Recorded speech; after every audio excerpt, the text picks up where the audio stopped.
Hello again, it's Carson, and I have another cool, quick one for you. This one by request. So this is about the Poisoner Robe, and we have our nice little Loth's favorite spider sorceress, I should say, Minthara right here. So let's get right to it. What I'm going to do is use the Poisoner Robe. Poison doesn't have the most spells, but it does have some pretty cool ones. And it even has this little cantrip here. Short distance, but we can make some good damage out of it. Hey. Yeah, get poisoned, nerd. What we're gonna do is get some speed potion. Let's see what this does. You know what's nice about the Marco staff? It gives you a, you may see this, look at this. See Ray of Sickness? It's an attack roll. It's got 2d8, but this one that comes on the staff every short rest, this thing's automatically upcasted to level 5. Oh yeah, and it can crit. Ooh, nasty. Alright, if we actually take a look at that, look at this, look at this. So Poison Trails, the Poison Robes, that does 2d4 on the crit, so we doubled up the chest, the damage, the bonus damage on the chest. Alright. And of course, we can always, you know, we can always force a crit. Oh, crap. See, alright, we'll get him next time. No! I was just trying to hold person. Is that a crime? You know, kind of. Technically, it's not a crime. Until you start using it to moita people. Alright, here we go. Ah, level 1 did 41, so that's nice. 2d6. With the reroll from the Sharpcaster, Poison Trails. Aha! So, Poisoner Robes, is it any good? Well, let's take a look at it. Alright, so let me open up the Zenotes. Haha. So, of course, we're talking about the Poisoner Robes real quick. It won't be a long one. But the cool thing is, you guys requested this. I did have a little request from, I believe it's MA6462. Right? And Poisoner's Robe build next? Absolutely. So I appreciate you guys. Thank you for watching. As always, you can do a little request and maybe I'll make a little video out of it. Whoopsie. There we go. But here's what I've seen with it. What we'll do is we'll go over some notes real quick and then I'll show you this build specifically. So skip to the end if you want to see that, or if you want to help the channel, let me know. Just watch till the end, alright? But for now, let's help you make the best Poisoner Robe set you can. Let's look at the poison spells real quick. And then I'll actually show you the robes. It's not a lot to go over here. And I'll give my little 2 cents on it. And then I'll give you the build. Alright? How about that?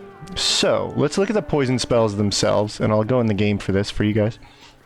There is, thankfully, a cantrip. It's probably one of the strongest on paper cantrips when it comes to these damage cantrips, right? It's a conjuration cantrip, so you can't boost it with, like, evocation anyway. So, a poison spray, right, does 1d12. And then at level 5, it'll go to 2d12. And then at level 10, naturally, it upgrades to 3d12. And if you don't know, cantrips get better with your character level. So even if you were multi-classing at a sorcerer or whatever, all that matters is you're level 10 overall, and it'll get stronger with you. So that's nice. That's a little benefit there. All right, so it's a cantrip, but it is a Constitution saving roll. What that means is these guys right here, just to give you a little some reference, right? They have pretty high constitution, right? So they have a lot of saving throws there with the proficiency and all that. So kind of sucks against, you know, a cantrip that's as powerful as this. So it's going to operate off of this spell save DC and rather than the spell attack. But the cool thing is, since we're talking about spell attack, let's look at the actual proper first spell you get in the Poisoner list, right? It's Ray of Sickness. So why was it hitting so hard? Well, Ray of Sickness is upcastable and it's an attack roll. Okay, so attack rolls, kind of like your ranged weapon attacks, go off your spell attack, right? So this would go off of my spell modifier, and I would kind of attack almost like I'm hitting with archery or crossbows, right? So you use your roll against their armor class. Okay, and if you didn't know, the nice thing about attack rolls as opposed to the DC rolls is that you can crit with these. So if we use hold person or just have a high crit chance, right, we can double all the dice damage. So this would become 4d8 on a critical hit, and if we bring it all the way up to level 6, it would be 14d8, right? But it's also important to note that Poisoner Robes themselves add some dice, so we'll talk about that in a moment. Now, what's the next spell? Well, we have Chromatic Orb. This is very identical to Ray of Sickness, except there's more buttons to press, okay? You have to click Chromatic Orb, then click the poison version, then upcast it if you want to. And this is also an attack roll, okay? Same range and same dice damage. So do you know what the difference is here? It'll create a little poison area. You see this circle? So it can hit one target, but then leave a little poison area as well. So it's up to you. You have two little variations here. They cost the same thing. They're both level 1 spells that can go up, and they have the same damage. So maybe don't use the Chromatic Orb when there's a bunch of friendlies in an area, okay? But at least you have Ray of Sickness if you choose the dragon one. Anyway, moving on. There's really only one more spell outright for poison. It's very powerful. It's a level 5 Cloudkill, okay? Once again, it's Conjuration. All of these, Conjuration except for Chromatic Orb. I guess that could be a little, you know, important if you're using like an Evocation Wizard. Keep that in mind. Maybe the difference there for Ray of Sickness. But most of these are Conjuration, okay? But the thing about Cloudkill is it's a massive area. Look at this, right? And I love this spell. Do you know why? Because it's well, not upcastable. Who cares about that? Cloudkill is a level 5 spell, so the only thing you're upcasting is level 6. Does a little more damage. Alright. Between 5d8 to 6d8. But it's a concentration spell. If you keep the concentration, what's cool about it is when you drop it, right? Next turn you can recast it. So if you need to shift for a more optimal position, you can keep recasting it as the turns go by. Right, as long as you maintain that concentration, okay? And this is a huge area, but what I love about it is when you cast it, you deal damage immediately on the cast like this, right? But then once it becomes somebody's turn, they'll take the damage at the beginning of their turn for sitting in the cloud. So if you ever got killed by Balthazar, that's why this is so powerful, right? That's what's happening there. You're effectively getting double of whatever it's saying here. So if you can keep the concentration, it's very strong, okay? So effectively double damage. Now, let's look at the robes before we actually look at like Cloudkill and all that stuff, right? So while this loads in, keep in mind, you can get these robes early in Act 1. You know that really intimidating spider boss, okay? The face Spider Matriarch, she can teleport. She's got all little spiderlings. If you beat her every single time, you always get this drop. It's the poisoner robes, right? So they come in pretty early if you can beat the spider. It is a cloth, so there's no armor on this thing. In fact, compared to other robes, this thing has no additional bonuses. It's just the effect right here, okay? But it does add 1d4 to poison spells. It doesn't add it to poison weapons. It doesn't add it to like any other like poison coatings or anything. Just the spells. All the spells? All the poison spells? Well, there's a little caveat. Alright, it does work on the Cantrip, so that's nice, but it does not work on Cloudkill, okay? So you're going to get an additional little bonus damage. Let's actually see it in action. I think we'll just pull back the notes in a second.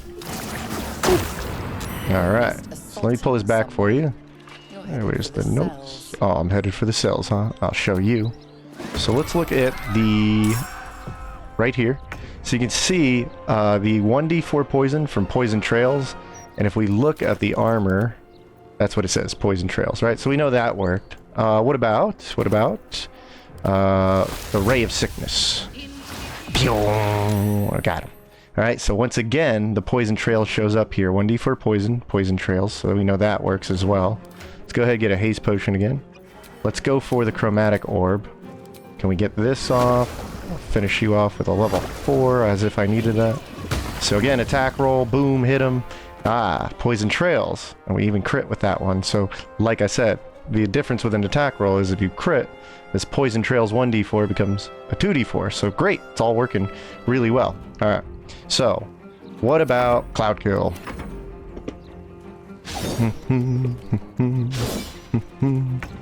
All right, Minthara is a bit of a freak. She's gonna cast it on herself. Boom! Take that.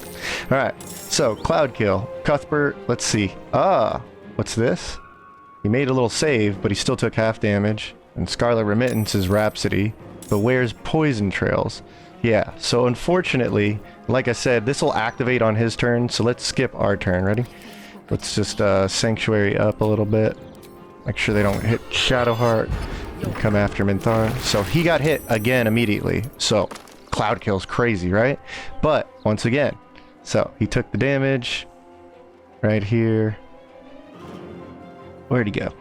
Yeah, Cuthbert was hit for another 26. So he takes the full 23 damage, that's what we saw when he died. And it came from the 5d8 and the Scarlet Remittance, which is Rhapsody. Looks like Poison Trails doesn't work on this, okay? So let's rewind a bit. Alright, I'm going to give you my little analysis, and then we'll get straight to the build. But let me just go over this real quick.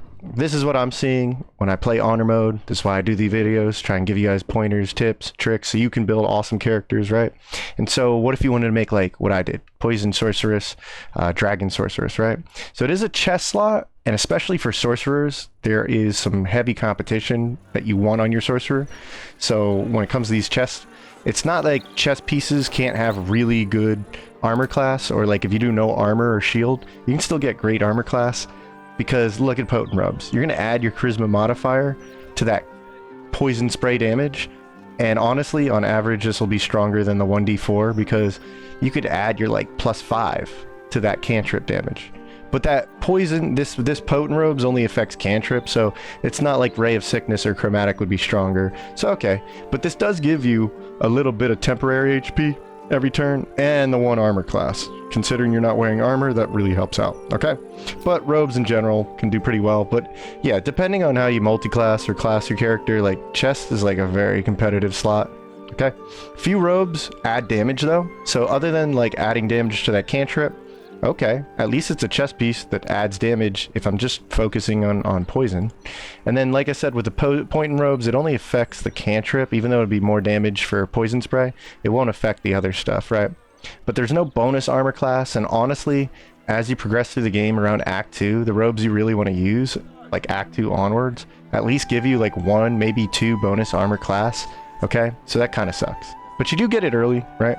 And it doesn't affect poison. I actually did a mod with this chest piece where it affected all poison damage, and that would have been like a real killer app for it.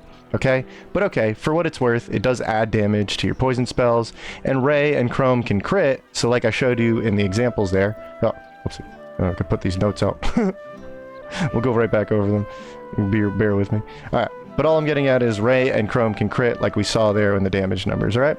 So again, just highlighting what I was talking about. Sorry about that. So the chest slot is very competitive, right? Few robes don't really add damage anyway, so this is kind of a benefit towards the poison robes. Potent robes only affects that cantrip like I was talking about. And then there's no bonus armor class like typical, you know, good robes usually have. Okay, and it doesn't affect weapon poison damage, just the spell damage, okay? And then finally, get back to my point, we did see it crit though, so effectively, if you can crit all the time, or get reliable crits, this is actually 2d4 rather than 1d4, so that's a good merit to it. However, I'm really disappointed by this. So we saw it together. Cloudkill does not get affected by the robes, and that would have been really crazy because remember, the strength of Cloudkill is you can reposition it, and also when you land it, when you first cast it down or when you recast it down, you're gonna get that initial Cloudkill damage. And then they're going to get more damage when they're sitting in the cloud and starting their turn inside of it. They'll take another hit. And that's like effectively double damage if you keep casting it correctly. And this would have been effectively an additional 1d4 times 2. Because when they first take the hit on cast and then when they first start their turn in the cloud, you would have effectively 2d4 more damage, and that would have really helped. Not because it's hitting one target, but because it might be hitting 3, 4, 5, 6 targets twice. And that's huge value for a chess piece. That could have been the killer app. So I'm very disappointed in that, and that's my biggest analysis and, you know, 2 cents on the matter. But it is early access, as in like you can get it early in Act 1 if you know what you're doing. You can fight the spider. And if you really want like a focused character on poison, you can't do too much better than this unless you really need the accuracy or you want that cantrip damage or something. Or maybe the rest of your party is doing it. And like me, I just like characters, especially in honor mode. I love beating the game with maybe not the best build, but fun builds, and I make them as best as I can be. And so if you focus on this poison damage like I did, and we'll see it with the build, I built it so that all of my spells and cantrips actually do considerably good damage, even though poison's not overall the best damage. So overall, I think these robes are pretty decent, but they're really not good, you know, and sorry if that affects anybody, but I do think they're worthwhile if you're going for that kind of build. So what kind of build are we talking about anyway? So Loth's Venom, Minthara on a pure poison, Dragon Sorcerer 12. I'm going to keep it really simple for you because we just want to focus in on this, and Sorcerer can really get everything it needs, and then you have all these spell slots and the meta magics and whatnot, alright? So the stats are very simple, build it any way you want, but the reason we take 16 decks is because you get armor class, since we're not wearing armor. We get +3 extra armor class, very useful here, okay? Plus we get +3 initiative, And if we need to use a dexterity weapon, we have that on the backside, just in case we've run out of slots or we're pinned in close. We can still use our weapons a little competently, okay? Dexterity is a very good stat in this game. And then 17 charisma. The reason we do 17 is we're actually not going to get the hag hair, but if we take actor, we get 1 charisma and we get double the deception and performance bonuses from proficiency, which is great because maybe your poison sorceress right here will be the face of the party or can, you know, beguile people with the deception. Okay, this could keep you really safe in honor mode in a fight you don't want to get yourself into, right? I use ironically, or fittingly, the Spider-Man encounter. I typically use Actor to blow through that and end up getting the Pixie Blessing so I don't have to have a miserable time in Act 2. But of course, we want 2 more charisma. That'll actually take us between these 2 feats. At level 4, you would have 18 charisma, which is very great at that point. And by level 8, you would have a great 20 charisma. Okay, and we'll take dual wield because we want to use this Rhapsody with this legendary staff bonus. Okay, that'll also give us a little extra armor class since we're kind of lacking. All right, so Poisoner Robe, we know what that does. It adds 1d4 to our poison spells. Poisoner gloves are nice because with all this focus on poison spells, this will give you a chance to actually apply the poison condition. And as you can see here, it creates a disadvantage on attack rolls. So with that low armor class, you can actually get in close because if you poison them, they'll have disadvantage against you and your allies. So you're doing damage and helping your team survive. Cool. If you do poison people, just know there's a cool little cape here. It's not the best in slot, but if you poison anybody with that condition, you actually get a little 1d4 healing. So if you use a ring like the, what is it, Whispering Promise, you would get that healing. Where, come on. Ah, it's disappeared on me. You would get a heal effect, and you get 1d4. You'd get a little free bless on it. I'm sorry, I don't have it. That's weird. Somebody's hiding it on me. So yeah, rings like that could interact very well. You get the healing, and then use the ring. You get a free bless for 2 turns. Eversight ring. I think this is a really good combo with our setup here because what I can do is cast darkness, and with the blindness ring or lack of blindness, right? I can be immune to blindness, and I can just sit in that cloud and just blast rays of sickness. I'll show you that in a moment.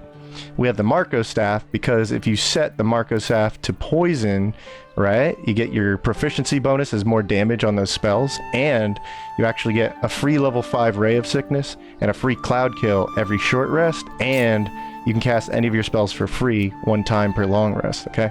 Very powerful Act 3 staff, obviously.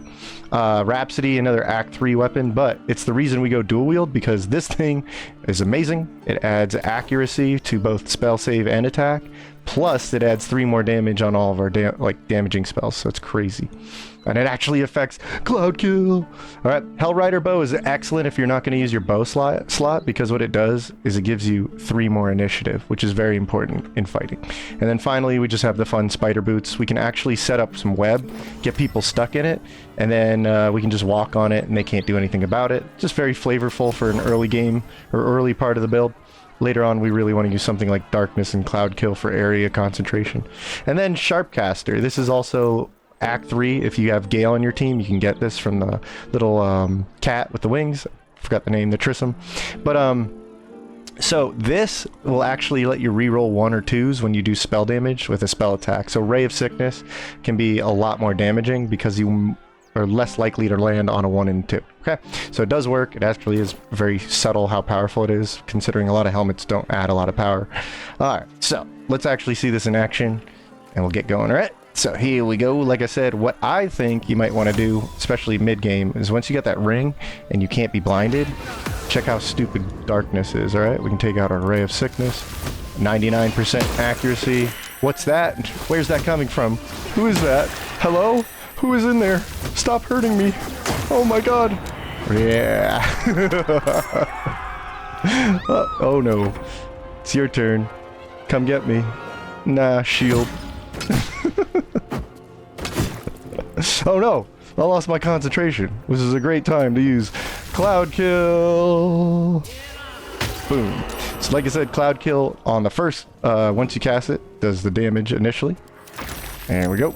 And then you get the damage when they start their turn. Alright. If you keep it going, you can murder the whole damn squad. Alright. We can come on over to here. How about... Let's see. So, an attack roll up close has disadvantage. Cool thing about this poison spray cantrip is, since it's just a spell save. Doesn't matter where I cast it. There we go. Of course, I could always miss, so screw that guy. I'm gonna get another chance. There we go. We can make it do some pretty good extra damage with the robes and the staff and whatnot. Let's go ahead, follow along with Shadowheart. Let's see. Just gonna sanctuary myself. Don't mind me. I'm here for emotional support. He's dead. Alright, since we still have Cloudkill up, let's go piss everybody else off. Recast it for another couple turns. Yeah, how do you guys like that? Yeah. That guard was like talking to me about it and just died. Can't touch this.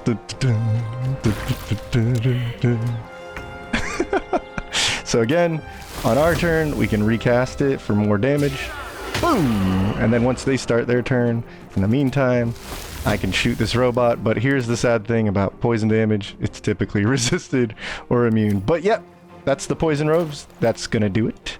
Appreciate you guys. So, alright, so how do you play and level this build up? Well, first off, always come watch the streams. That's my recommendation. You might get some tips and tricks while playing. It's always more fun when people join us anyway. But honestly, I just want to try and help people beat honor mode. Not just once, not just twice. I played all the freaking time. You know why? Not because I'm a super sweaty tryhard gamer. Well, I am, but you know, I just want to see people play this. I think this is the best mode of the game. That's why I make videos like this. So if you have a question, land it in the comments or come join the stream. I love answering it in chat when I'm not like focused in a fight. I can help you with a cool build. This video was requested anyway, so maybe someone out there wants to play some Poisoner Robe, and hopefully you can make it even stronger than I did. But who's our sponsor? You are. I appreciate you watching, and if you want to support the channel, I've made membership on YouTube as low as possible, and the membership support has been awesome. I'm trying to make some cool features. Give me some suggestions anyway, but overall, I just appreciate if you're having fun watching. Thanks so much. I'll check you guys out in the next one. Till then, I'll see you in stream.